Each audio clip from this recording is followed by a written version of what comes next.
Sistem kendali cerdas adalah perkembangan terbaru dari sistem kendali yang melibatkan kecerdasan buatan. Dengan kata lain, sistem kendali cerdas adalah perpaduan antara sistem kendali dan kecerdasan buatan.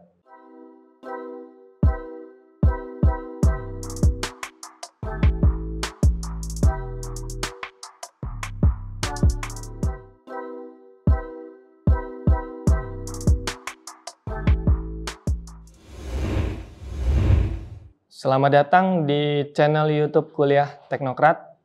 Di sini saya akan menjelaskan tentang materi sistem kendali cerdas.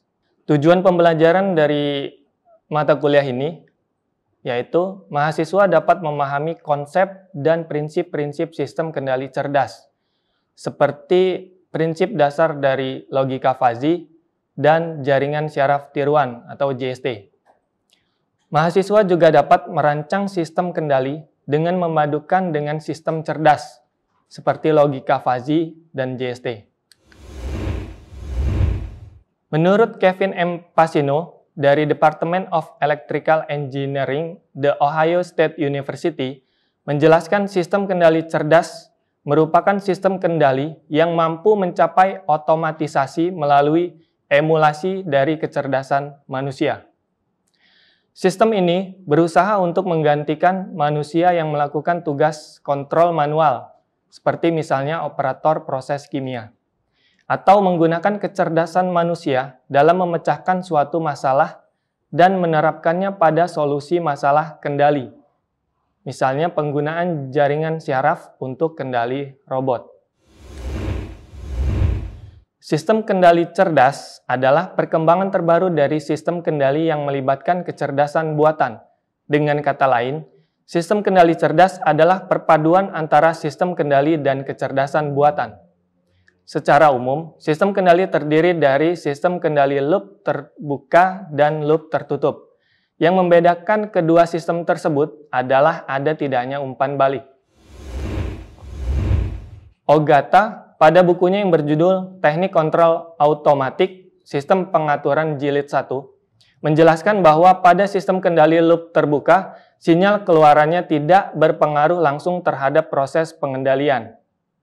Sinyal keluaran yang dihasilkan tidak dapat dikembalikan untuk mengubah sinyal masukan, sehingga setiap masukan memiliki kondisi yang tetap dan harus dilakukan proses kalibrasi terlebih dahulu. Jadi di dalam sistem open loop, tidak ada umpan balik atau evaluasi terhadap keluaran atau hasil. Apapun bentuk keluaran yang dihasilkan tidak akan pernah mempengaruhi sistem untuk memperbaikinya. Berikut adalah diagram blok dari sistem kendali open loop. Di sini ada masukan atau input dan controller, lalu ada plan atau beban, serta ada keluaran atau output yang dihasilkan dari sistem. Sistem kontrol open loop merupakan jenis kendali yang sederhana pada umumnya yang digunakan pada peralatan yang kendalinya berbasis waktu. Salah satu contoh sistem yang menggunakan kendali open loop adalah sistem kendali mesin cuci. Baik, berikut merupakan prinsip kerja dari mesin cuci yang menggunakan sistem kendali open loop. Oke, berikut adalah diagram alir dari kendali mesin cuci yang biasa kita lakukan. Ya. Awalnya kita masukkan pakaian kotor. Nah, pakaian kotor itu sebagai inputannya. Lalu kita atur waktu mencucinya. Setelah kita set waktu mencucinya, lalu mesin cuci akan berjalan sesuai dengan timer yang kita setting. Lalu setelah timer mati, maka kita lihat pakaiannya bersih gitu. Jadi kita tidak ada andil buat mengecek apakah pakaian itu bersih atau belum dengan secara otomatis gitu ya. Jadi kita hanya dapat melihatnya secara manual, apakah pakaian itu sudah bersih atau belum. Dari sistem kerja mesin cuci tadi, terdapat elemen kendali antara lain, masukannya berupa pakaian kotor, lalu kontrolernya berupa pemilihan waktu pencucian atau lama mencuci. Ya. Lalu ada plan atau proses mencucinya, lalu outputnya berupa pakaian bersih. Gitu. Baik, kita sekarang masuk ke kendali closed loop. Pada buku yang sama, Ogata juga menulis tentang sistem kendali loop tertutup, di mana sistem kendali ini mempertahankan hubungan yang ditentukan antara keluaran dan beberapa variabel input dengan membandingkannya menggunakan perbedaan sebagai alat kontrol dinamakan sistem kendali umpan balik. Sistem kendali umpan balik sering disebut juga kendali loop tertutup ya, atau closed loop.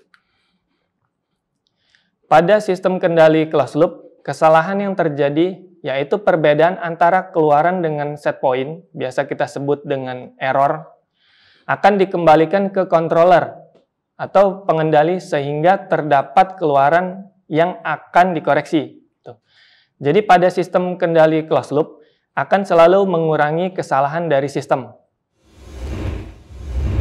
Secara garis besar, sistem kendali closed loop ditunjukkan pada diagram berikut. Jadi komponen yang terdapat pada sistem kendali closed loop itu antara lain sama seperti kendali loop terbuka, hanya saja di closed loop ini dia ada sebuah sensor untuk mengetahui keluarannya sudah sesuai dengan set point yang kita tentukan atau belum. Gitu. Sistem kendali closed loop banyak digunakan karena keluaran dapat terkontrol pada peralatan listrik sehari-hari. Sistem ini digunakan pada lemari es contohnya. Baik, dari sistem kerja lemari es, terdapat beberapa elemen kontrol, seperti masukannya berupa setting suhu, kontrolernya berupa kontrol mekanik termostat, plannya berupa kompresor, keluaran outputnya berupa suhu udara yang ada di dalam lemari es, lalu umpan balik atau feedback-nya itu berupa sensor suhu yang ada di dalam lemari es. Baik, setelah kita membahas tentang sistem kendali loop tertutup dan sistem kendali loop terbuka, sekarang kita akan memadukan sistem kendali loop tertutup itu dengan sistem cerdas.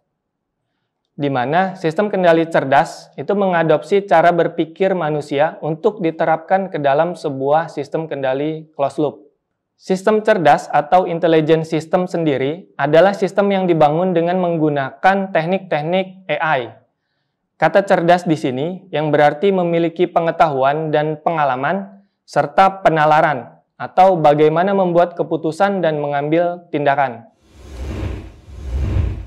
Menurut Ensiklopedia Britannica, kecerdasan buatan atau AI merupakan cabang dari ilmu komputer yang dapat merepresentasikan pengetahuan lebih banyak menggunakan bentuk simbol-simbol daripada bilangan dan memproses informasi berdasarkan metode heuristik atau dengan berdasarkan sejumlah aturan. Dapat juga dikatakan bahwa AI adalah kecerdasan yang ditambahkan pada suatu sistem yang bisa diatur dalam konteks ilmiah. Berikut adalah diagram dari arsitektur AI secara umum. Adanya inputan, lalu ada basis pengetahuan, serta inference engine. Lalu goal yang dituju. Di dalam knowledge base atau basis pengetahuan, berisikan tentang fakta-fakta, teori, pemikiran, dan hubungan antara satu dengan yang lainnya. Sementara itu pada inference engine, yaitu kemampuan menarik kesimpulan berdasarkan pengalaman. Jadi setelah dikumpulkan fakta-fakta atau teori dari pemikiran manusia, lalu dapat ditarik kesimpulan berdasarkan pengalaman-pengalaman yang sudah ada tadi. Oke, jika kita analogikan dengan kecerdasan manusia, basis pengetahuannya yaitu kumpulan pengetahuan dan pengalaman yang dimiliki oleh manusia. Contohnya, jika saya makan sambal lebih dari 5 sendok, maka tidak lama kemudian perut saya akan sakit. Contoh yang lain, misal, jika X sama dengan 75, maka Y sama dengan 100. Nah, itu merupakan dua contoh dari kumpulan pengetahuan yang nanti akan dimasukkan ke dalam sebuah sistem cerdas. Selanjutnya, pada mesin inferensi, kemampuan manusia untuk menalar berdasarkan pengetahuan atau pengalaman yang dimiliki apabila muncul suatu fakta yang baru atau yang sudah diketahui. Contoh mesin inferensi. Yang pertama, adanya pengetahuan. Misal, jika saya makan sambal lebih dari 5 sendok yang tadi, maka tidak lama kemudian perut saya akan terasa sakit. Faktanya, saya baru saja makan sambal 10 sendok.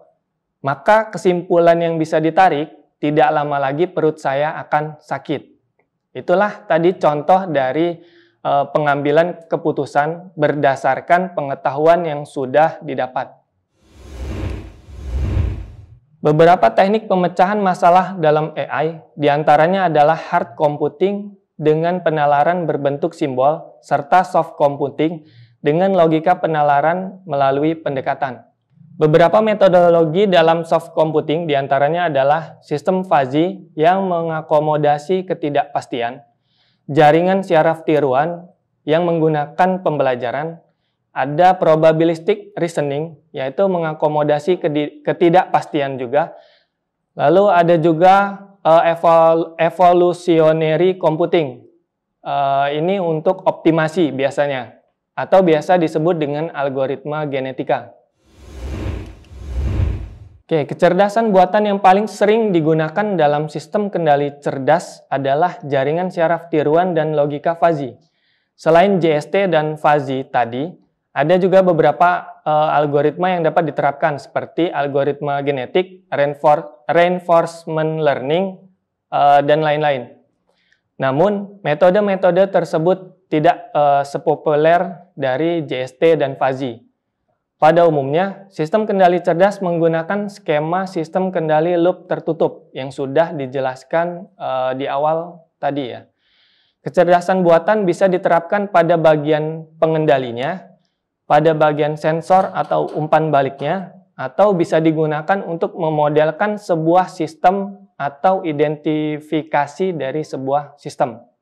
Sistem kendali yang bekerja dengan memanfaatkan kecerdasan buatan telah banyak diimplementasikan, seperti halnya Aditya yang telah berhasil menerapkan sistem cerdas logika fuzzy pada mobile robot, di mana Aditya telah mampu merancang sebuah robot yang dapat menghindari rintangan pada lingkungan yang dinamis.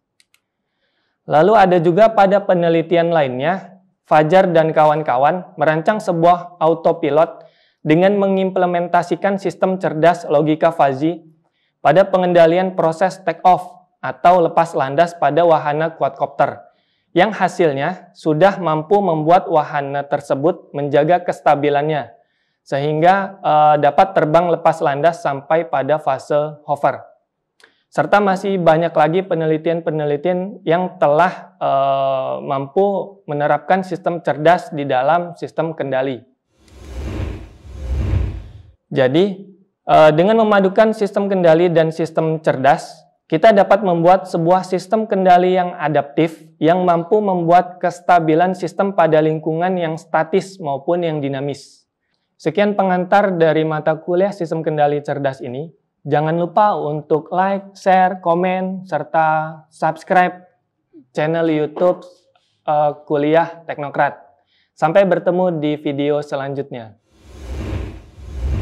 Selanjutnya, kita saksikan video kiat mencegah penyebaran COVID-19.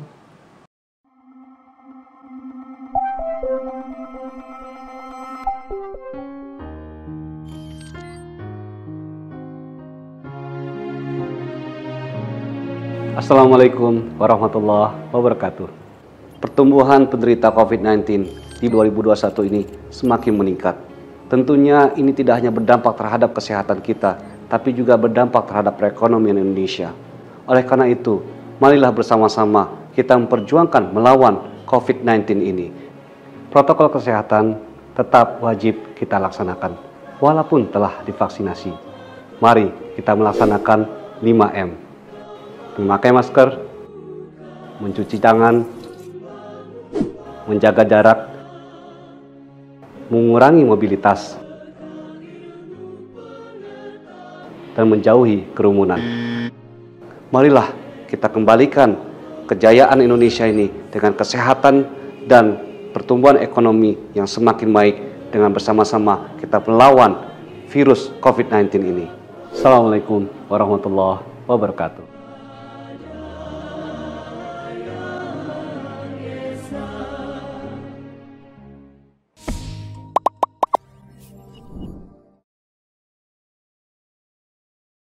Terima kasih sudah menyaksikan video pembelajaran ini. Jangan lupa like, komen, dan subscribe, serta nyalakan tanda loncengnya agar kalian tidak ketinggalan informasi update lainnya.